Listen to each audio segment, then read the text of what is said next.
let's just cut straight to the chase before we get into the Yardi Matrix report itself. My preamble to all these numbers is, since supply is going to be the same, I'm kind of taking that out. Obviously, we're all going to be hit by supply. So the real factor that changes these numbers to me is, because they don't disagree on supply, is their disagreement on the economy. Otherwise, like, I don't know what some of the math in this is like, wow, they're coming up. There's math involved, or is it just no. Well, no, okay, it's just, I'm sorry, it's just numbers. It's not. Well, no, you'd think that there might be math involved, but there's sometimes there's not. I don't think there is a stitch of math. This is just heart and feelings.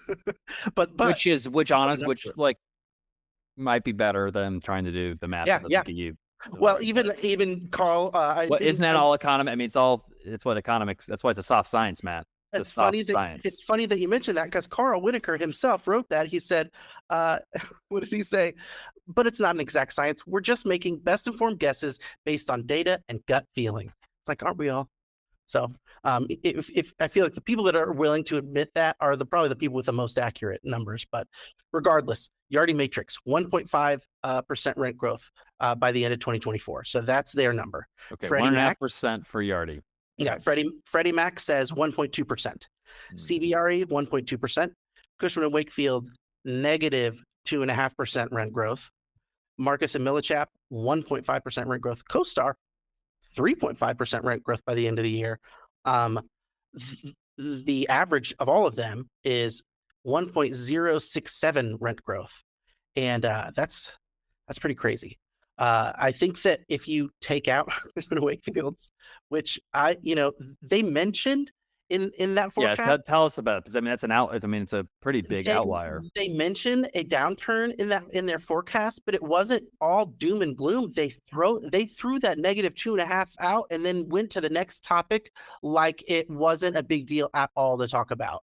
And I don't know why it wasn't. It was very strange. Now, do you think there could be making up a little bit from the miss last year? Because I don't know if we were able to dig them up, Matt, but I remember we did the same thing last year, and the calls for the most part for rent growth in 2023 were almost across the board 3%, and there was no math behind it. It was, well, it was uncertainty driven to a fallback standard assumption, which seemed really lazy. It was basically like, we don't know, 3%.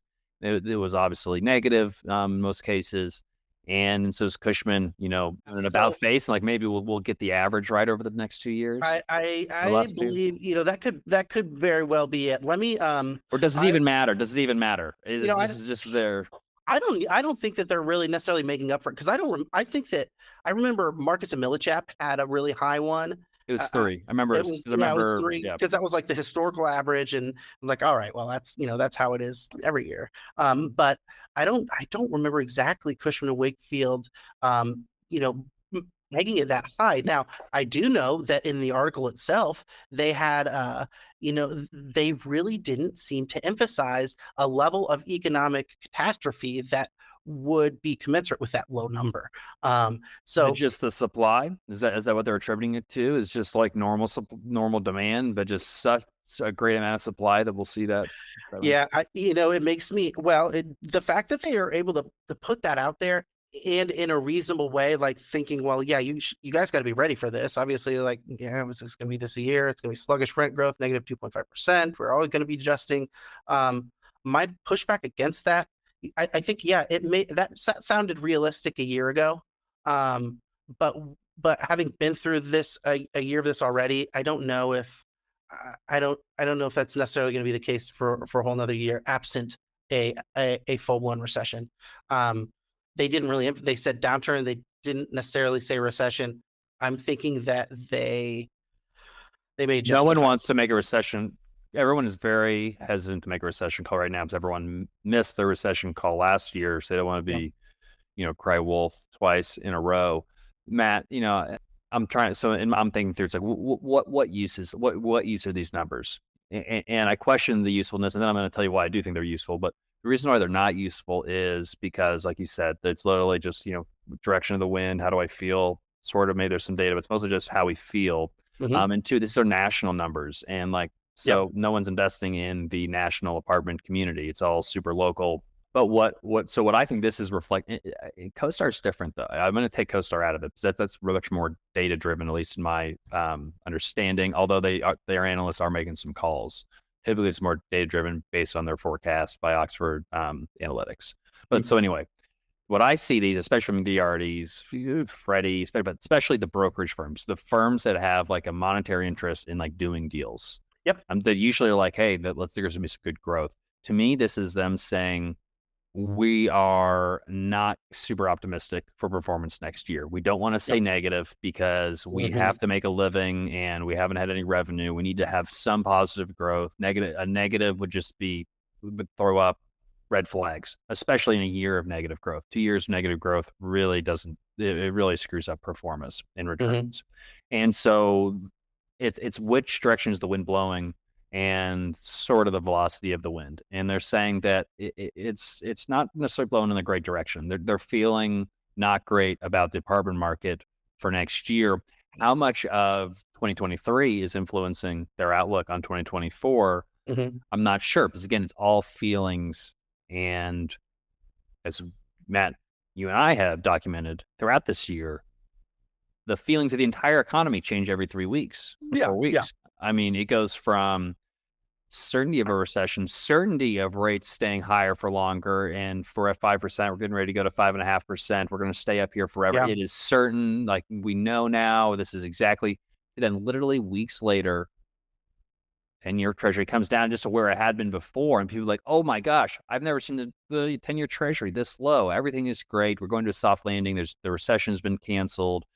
Thanks, Santa Powell, for giving us a great Christmas for the stock market and mentioning rate cuts, not doing anything, just mentioning them.